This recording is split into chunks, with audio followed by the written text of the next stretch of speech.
Hi guys, welcome to Shubham classes. मैं हिमांशु।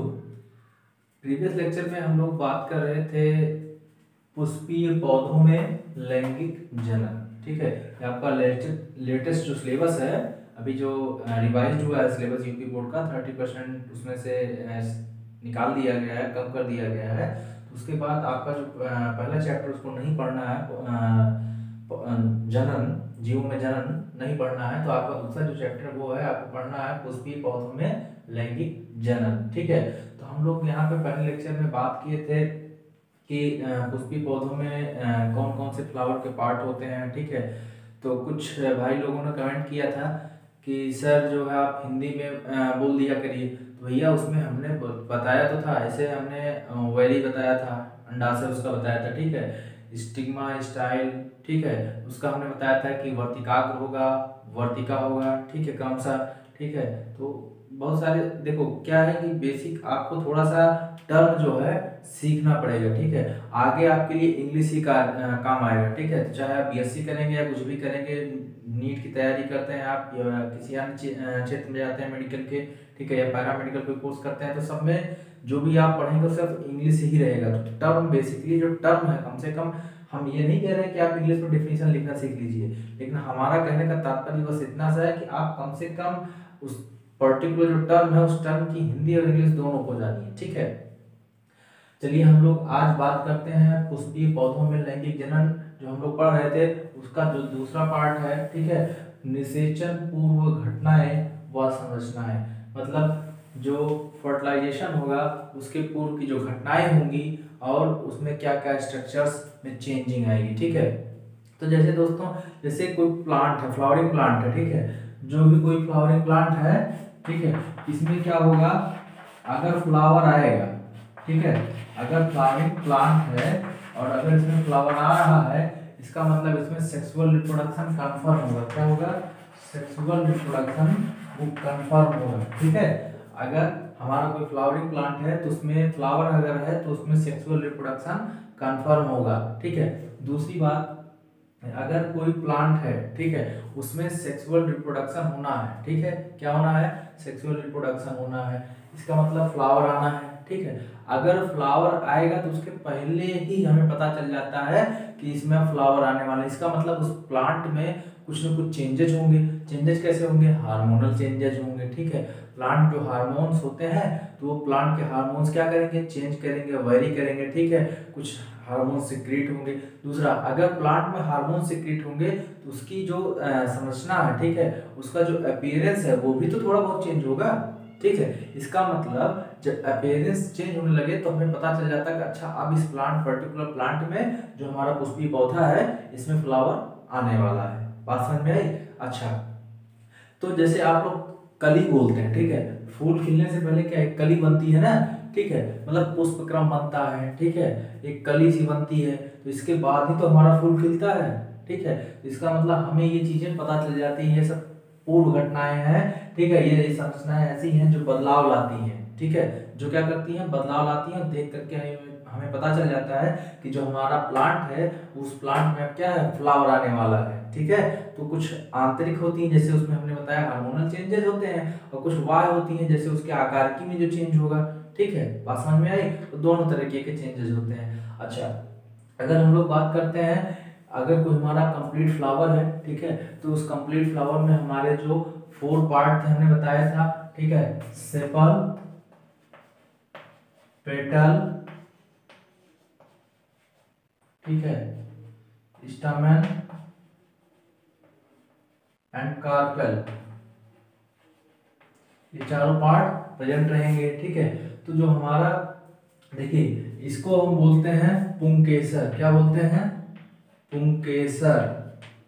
कुछ दोस्त कल हमसे जो है पूछ रहे थे कि सर इसकी हिंदी भी बता दिया करिए। इसको बोलते हैं स्त्री केसर, स्त्री केसर। ठीक है, अब स्त्री केसर के 3 पार्ट होते हैं, पुंकेसर के 2 पार्ट होते हैं। ठीक है, जो स्त्री केसर हमारा होता है इसके 3 पार्ट कौन कौन से होते हैं? स्टिग्मा, ठीक है, जिसको आप वर्तिकाग्र बोलते हैं, वर्तिकाग्र, ठीक है, इसके बाद आपका वर्तिका, इसके बाद ओवरी अंडाशय, ठीक है। ये आपके जो है स्त्रीकेसर के पार्ट हो गए। पुंकेसर में आपने पढ़ा था दो पार्ट होते हैं, कौन कौन से? पहला एक होता है फिलामेंट या तंतु, और दूसरा होता है एंथर, ठीक है। क्या होता है? एंथर, ठीक है। एंथर, ये आपके दो पार्ट होते थे, ठीक है। ये हल्का सा अंडाकार संरचना होता है, ठीक है, डिवाइडेड होता है, ठीक है। और ये तंतु से या फिलामेंट से जो है, जो थ्रेड लाइक स्ट्रक्चर होता है, डंठल संरचना होती है, उसी से लगा होता है। बात समझ में आई? तो हम लोग अब आगे बढ़ते हैं। जो हमारा स्त्री केसर है, ठीक है, इसको हम लोग बोलते हैं जायांग, ठीक है। इसका जो है जायांग, और पुंकेसर को ठीक है, पुंकेसर और जायांग, ठीक है। ये हमारे जो है फ्लावर में वेल डेवलप्ड कंडीशन में प्रेजेंट होते हैं, ठीक है। तो अब जब हमारा सब कुछ सारे ऑर्गन्स बन गए हैं, रिप्रोडक्टिव ऑर्गन्स बन गए हैं, इसको हम बोलेंगे क्या? Male reproductive organ. इसको क्या बोलेंगे? Female reproductive organ. अगर हमारे ये सारे स्ट्रक्चर्स हैं, तो अब वो क्या करेंगे? फर्टिलाइजेशन के पहले उसमें मैच्योरेशन होगा, ठीक है। मैच्योरेशन होगा तो मेल गैमीट का फॉर्मेशन होगा, और स्त्रीकेसर में फीमेल गैमीट का फॉर्मेशन होगा। अर्थात मेल गैमीट का मतलब क्या है? आपका पॉलन ग्रेन से है, ठीक है। पॉलन ग्रेन का फॉर्मेशन कैसे होगा आपको यहाँ पे देखना है, ठीक है। तो फर्टिलाइजेशन के पहले क्या अवस्था देख रहे हैं? तो पहले तो पॉलन ग्रेन का फॉर्मेशन होगा ना, मतलब मेल गैमीट का फॉर्मेशन होगा, फीमेल गैमीट का फॉर्मेशन, तभी उसके बाद पॉलिनेशन या फर्टिलाइजेशन होगा। जो भी प्रोसेस होगी उसके बाद की होगी ना। तो सर्वप्रथम हम लोग देखते हैं जो निषेचन पूर्व घटनाओं में, सर्वप्रथम हम लोग देखते हैं लघु बीजाणु जनन, ठीक है। क्या है? लघु बीजाणु जनन, ठीक है। लघु बीजाणु जनन, जैसे अभी हमने लास्ट लेक्चर पे आप लोगों को एक फिगर बना के दिखाया था एंथर का। किसका? एंथर का एक फिगर बना के दिखाया था, और उसमें हमने बताया था एंथर में, ठीक है, या हम स्टैमेन की बात करते हैं, स्टैमेन में दो पार्ट होते हैं, एक होता है एंथर और दूसरा क्या होता है? फिलामेंट, ठीक है। एक बताया था लघु बीजाणु जनन की बात कर रहे हैं, ठीक है। अगर हम लघु बीजाणु जनन की बात कर रहे हैं तो इसका मतलब है पुष्पों के नर युग्मक। किसका? पुष्पों के नर युग्मक। नर युग्मक मतलब मेल गैमीट। मेल गैमीट का मतलब आपका मेल गैमीट का क्या मतलब हो गया? जो पॉलन ग्रेन है, ठीक है। जो पॉलन ग्रेन होगा उसका जो निर्माण होगा, उस निर्माण की प्रक्रिया को क्या बोलेंगे? लघु बीजाणु जनन बोलेंगे। अर्थात नर युग्मक निर्माण की प्रक्रिया, नर युग्मक निर्माण की प्रक्रिया, ठीक है। निर्माण की प्रक्रिया ये क्या कहलाएगी? आपका लघु बीजाणु जनन कहलाएगी। नर युग्मक कौन सा होता है आपका? Pollen grain. क्या है? पॉलन ग्रेन, या इसे आप लोग बोलते हैं परागकण। क्या बोलते हैं? परागकण, ठीक है। परागकण के निर्माण की जो प्रक्रिया होगी वही कहलाएगी लघु बीजाणु जनन, माइक्रोस्पोरोजेनेसिस, ठीक है। जैसे हम लोग अगर ह्यूमन की बात करते हैं तो ह्यूमन में क्या बनता है? मेल गैमीट, स्पर्म बनता है, तो उस प्रोसेस को क्या बोलते हैं? स्पर्मेटोजेनेसिस। क्या बोलते हैं? स्पर्मेटोजेनेसिस। इसी प्रकार से हमारे जो प्लांट्स हैं, ठीक है, प्लांट्स में जो उसका मेल गैमीट है, मेल गैमीट के फॉर्मेशन की जो प्रोसेस है उसको हम बोलते हैं क्या? लघु बीजाणु जनन, या इसको बोलते हैं माइक्रोस्पोरोजेनेसिस। क्या बोलते हैं? माइक्रोस्पोरोजेनेसिस। अभी मैं आपको बता रहा था कि हमने एक लास्ट लेक्चर पे एक फिगर बनाया था। उस फिगर में हमने बताया था कि जैसे कुछ इस तरीके से हमने किया था ना,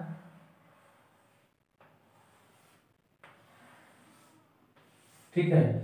यहाँ पे 1 2 3 4, ठीक है, लघु बीजाणु धानियां बनाई थी हमने, 4 लघु बीजाणु धानियां बनाई थी, ठीक है, लघु बीजाणु धानियां। और इसमें आपके जो है लघु बीजाणु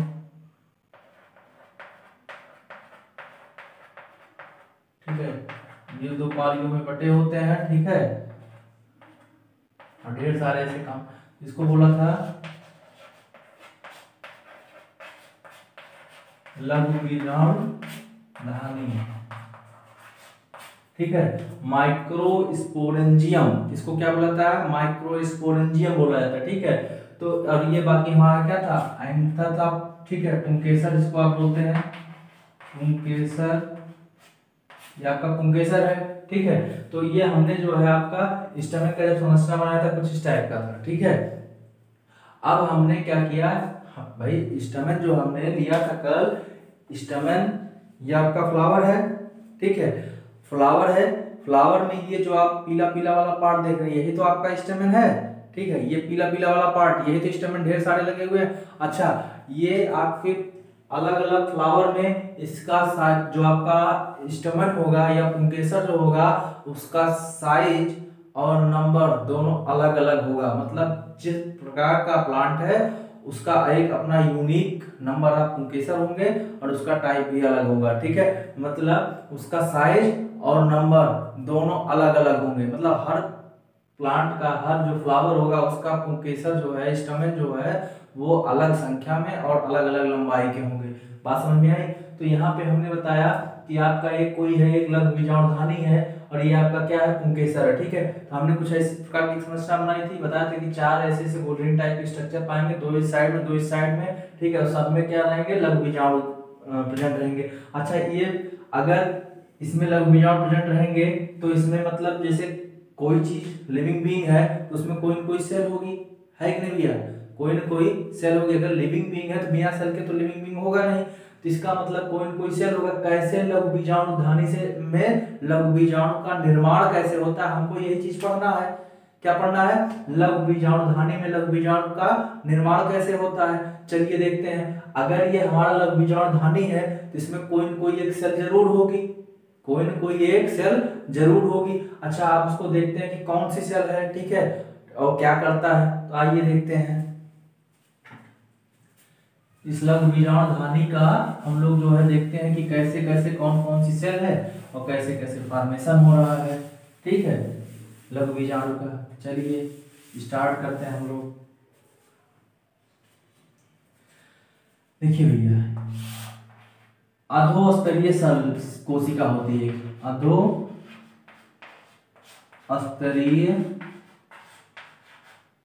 कोशिका, ठीक है, एक होती है अधोस्तरीय कोशिका, ठीक है, एक अधोस्तरीय कोशिका होती है। फिर उसमें क्या होता है, जो हमारा अधोस्तरीय कोशिका होती है वो क्या करती है, जैसे ये खूब डेवलप करेगी, क्या करेगी, विकसित होगी, ये क्या करेगी, विकसित होगी, ये क्या करेगी, विकसित होगी, ठीक है। विकसित का मतलब क्या है कि इसमें जो है खूब डेवलपमेंट होगा।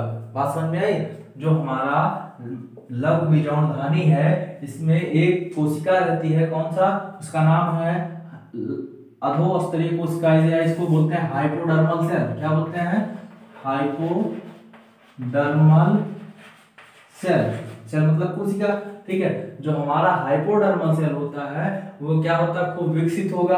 अच्छा, विकसित होने के बाद फिर क्या होगा, इसमें सूत्री विभाजन होगा।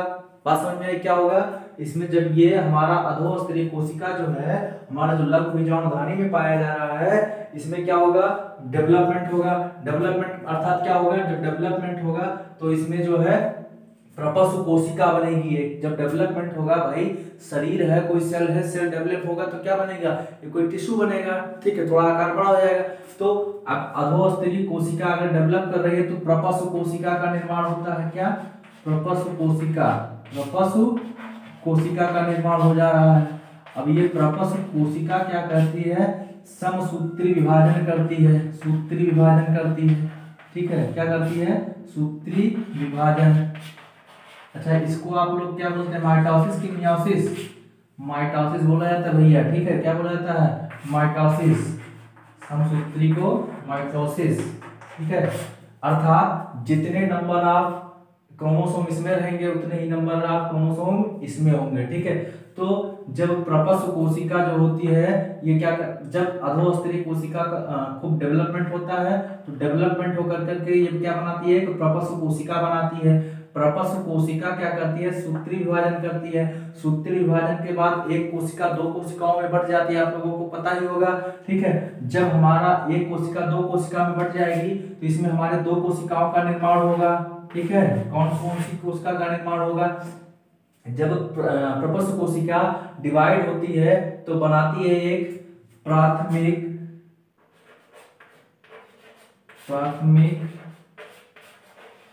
भित्तीय कोशिका।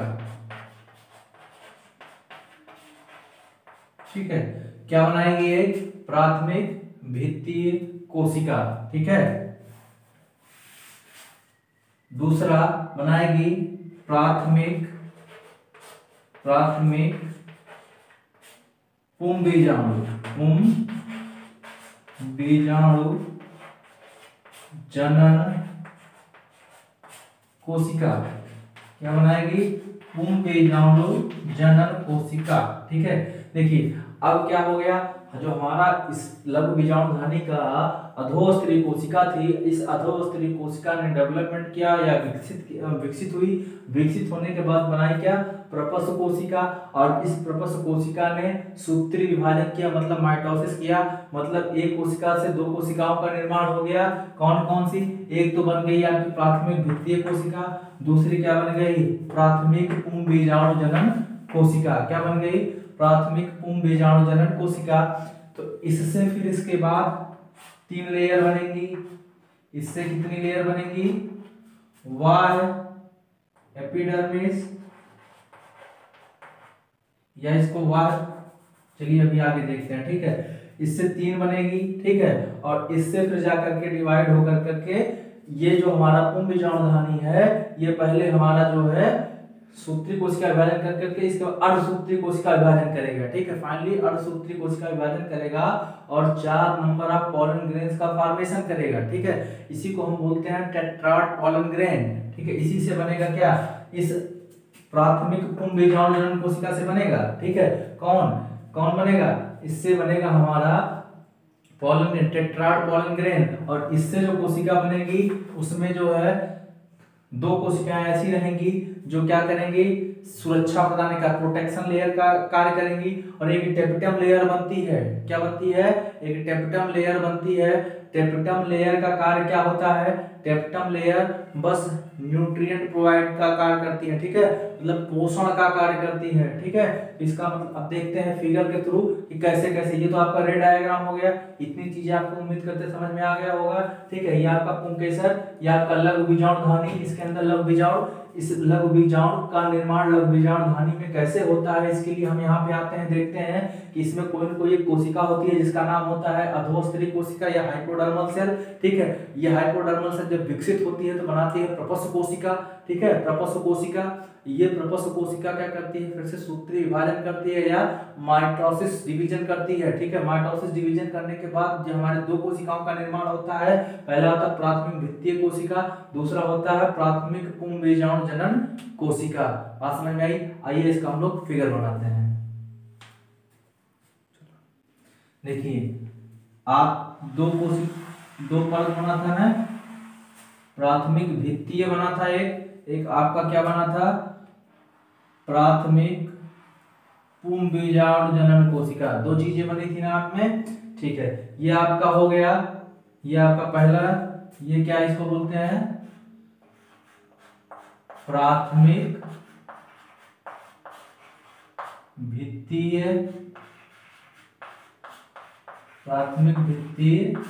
कोशिका। बात समझ में आई? और ये आपका है,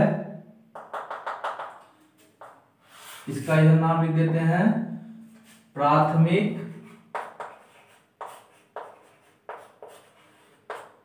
पुंबीजाणु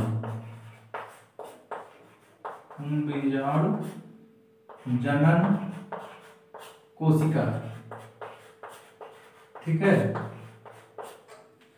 अब देखिए जो आपका ये प्राथमिक भित्तीय कोशिका, भित्तीय मतलब वाल, नाम से ही पता चल रहा है, इसका मतलब प्रोटेक्शन लेयर ही तो बनाएगी ज्यादा से ज्यादा। क्या करेगी? प्रोटेक्शन लेयर बनाएगी। ये डिवाइड होकर के 3 पार्ट में अपना अलग अलग एक एक स्ट्रक्चर बनाती है। ठीक है, ये आपका जो है 3 लेयर बना दीजिए इसका, 3 प्रकार की लेयर का फॉर्मेशन करती हैं, तो 3 लेयर आप बना दीजिए यहाँ पे।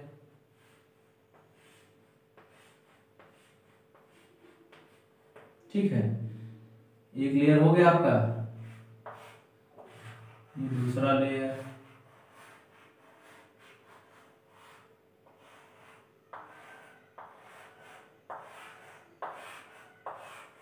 ठीक है, ये दूसरी लेयर आपकी हो गई। अब एक तीसरी लेयर भी बना दीजिए भैया इसी में।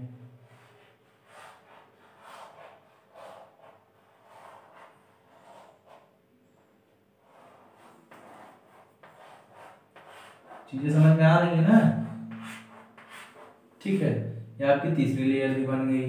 अब जो पहली लेयर है ये वाली, ठीक है, ये पहली लेयर आपकी, ये दूसरी लेयर आपकी, ये तीसरी लेयर। ठीक है, पहली लेयर जो होगी इसको आप क्या नाम देंगे? वाल। ठीक है, ये देखिए ये बाहर की तरफ है ना, ये बाहर की तरफ है। ठीक, तो ये हमारी कैसी है? पहली बात, इसका नाम ही है, किस कोशिका से निर्माण हो रहा है इसका? प्राथमिक भित्तीय कोशिका।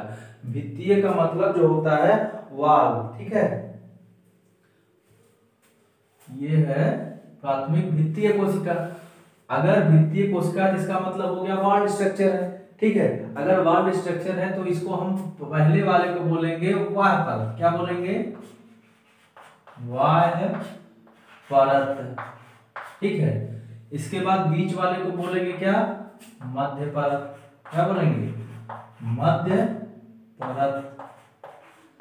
इसके बाद अंदर वाला जो लेयर होगा उसको बोला जाएगा टेपिटम। क्या बोला जाएगा? टेपिटम। टेपिटम। ठीक है, अगर ये 3 अलग अलग परतें बन गई, 3 अलग अलग लेयर बन गए, बात समझे? किससे बने हैं? ये प्राथमिक भित्तीय कोशिका से बने हैं। तो इतने जितने पार्ट हो गया, ठीक है, ये जितना पार्ट हो गया, ये सारे के सारे क्या करेंगे? प्रोटेक्शन अथवा सुरक्षा का कार्य करेंगे। क्या करेंगे? सुरक्षा अथवा प्रोटेक्शन का कार्य करेंगे। किसके? पराग के। ठीक है, पराग के, परागकण के सुरक्षा का कार्य करते हैं कौन? प्राथमिक, बाह्य परत और ये मध्य परत। ठीक है, ये मिलकर करके क्या बनाएंगे? सुरक्षा कवच बनाएंगे। ठीक है, लेकिन जो टेपिटम लेयर होती है, टेपिटम जो परत होती है, वो टेपिटम जो परत होती है वो कैसी होती है? डेंस साइटोप्लाज्म, मतलब कोशिका जो इसका जो कोशिका सघन कोशिका द्रव्य से भरा होता है। ठीक है, जब सघन कोशिका द्रव्य से भरा होता है तो ये क्या करेगा? न्यूट्रिएंट अथवा पोषण का कार्य करेगा। क्या करेगा? पोषण का कार्य करेगा। किसके पोषण का कार्य करेगा? इसी आपके परागकण के। ठीक है, परागकण जो बनेगा उसके पोषण का कार्य करेगा। ठीक है, मतलब उसको न्यूट्रिएंट प्रोवाइड कराएगा। कौन? ये टेपिटम परत जो होगी। ठीक है, टेपिटम परत कहाँ से बनी है? इसी प्राथमिक भित्तीय कोशिका से जो है डिवाइड होकर के 3 लेयर में डिवाइड हुई है। पहला है बाह्य परत, दूसरा है मध्य परत, तीसरा है टेपिटम। तो बाह्य परत और मध्य परत सुरक्षा का कार्य करेगी, टेपिटम जो क्या करेगी? इसके पोषण का कार्य करेगी। ठीक है, और इधर आपका जो आप देख लेते हैं प्राथमिक पुंज बीजाणु जनन जो कोशिका थी, इसने पहले किया सूत्री विभाजन। ठीक है, मतलब माइटोसिस, सूत्री विभाजन यहाँ पे कर लिया। ठीक है, फिर ये कोशिका बनी। ठीक है, और ये जो अब जो फिर से सूत्री विभाजन करने के बाद जो कोशिका बनेगी वो फिर क्या करेगी? आपका अर्धसूत्री कोशिका विभाजन करेगी। और आप लोगों ने पढ़ा होगा अर्धसूत्री कोशिका विभाजन के फलस्वरूप एक जो पेरेंट सेल होती है वो 4 डॉटर सेल में डिवाइड हो जाती है। ठीक है, अर्धसूत्री हो गया। अगर अर्धसूत्री बनेगा तो ये जो कोशिका विभाजन होगा तो यहाँ पे जो भी आपका ये जो आपके बन गए माइक्रोस्पोर। ठीक है, माइक्रोस्पोर। अब ये जो आपके हो गए, इसी में आपका जो है पॉलन ग्रेन सब कुछ रहता है। ठीक है, इसी को लघु बीजाणु बोला जाता है। ठीक है, लघु बीजाणु का यहाँ पे निर्माण होगा। ठीक है, अब मतलब जो आपके लघु बीजाणु यहाँ बन रहे थे, लघु बीजाणु जो बन रहे थे, ठीक है, लघु बीजाणु जो बन रहे थे वो इस तरीके से बन रहे हैं। ठीक है। और इनके जो न्यूट्रिएंट या पोषण का कार्य कौन करेगी, ये जो टेपिटम लेयर है, ठीक है, टेपिटम लेयर इनके पोषण का कार्य करती है। वहीं पे वार परत, मध्य परत आदि जो परतें हैं, ये आपकी जो अन्य परतें हैं, ये परतें क्या करती हैं, इसके सुरक्षा प्रदान करने का कार्य करती हैं। बात समझ में आई? उम्मीद करते हैं इस फिगर से तो आपको चीजें, कॉन्सेप्ट काफी क्लियर ही हो गया होगा, ठीक है। बात समझ में आई? अगर नहीं आई होगी तो आप लोग वीडियो को पॉज करके बैक कर करके एक बार फिर से देखिएगा, ठीक है। तो मुझे लगता है कि इससे आसान भाषा में तो नहीं समझाया जा सकता, ठीक है। और लगभग मैं हिंदी के टर्म ही यूज कर रहा हूँ आज, मैक्सिमम कोशिश यही कर रहा हूँ, ठीक है। चलिए आगे देखते हैं।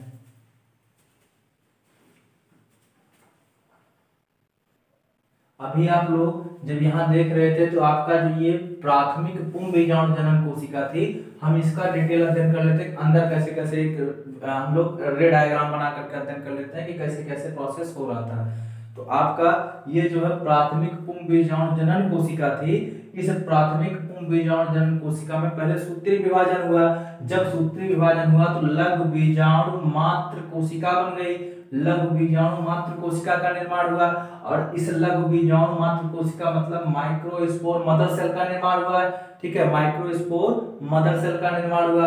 अब इस लघु बीजाणु मात्र कोशिका का फिर से अब होगा अर्धसूत्रीय विभाजन। अभी तक तो ये क्या हो रहा था, सूत्रीय विभाजन हो रहा था, लेकिन अब क्या होगा, अर्धसूत्रीय विभाजन होगा। अगर अब अर्धसूत्रीय विभाजन होगा तो इस लघु बीजाणु मात्र कोशिका से 4 अन्य कोशिकाएं बनेंगी, जिसका आप नाम देते हैं परागकण। 4 परागकण का निर्माण हो रहा है, आप देख रहे हैं, ठीक है। ये चारों अलग अलग प्रकार के परागकण होंगे, ठीक है। बात समझ में आई?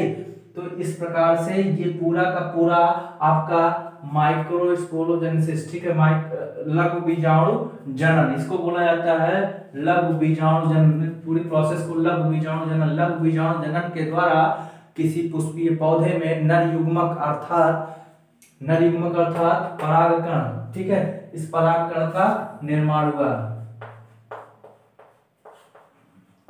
ठीक है। अब देखिए आप, इस परागकण का निर्माण हो रहा है, 4 परागकण आपके बन गए हैं, ठीक है। इसका मतलब मेल गैमीट का फॉर्मेशन आपका हो गया है। अब इसके आगे हम लोग जो है परागकण के बारे में अध्ययन करेंगे, ठीक है। तो अगले वीडियो में हम लोग परागकण का अध्ययन करेंगे, फिर इसके बाद दीर्घ बीजाणु जनन, ठीक है। इसके बाद हम लोग क्या पढ़ेंगे, दीर्घ बीजाणु जनन पढ़ेंगे। Okay, thank you.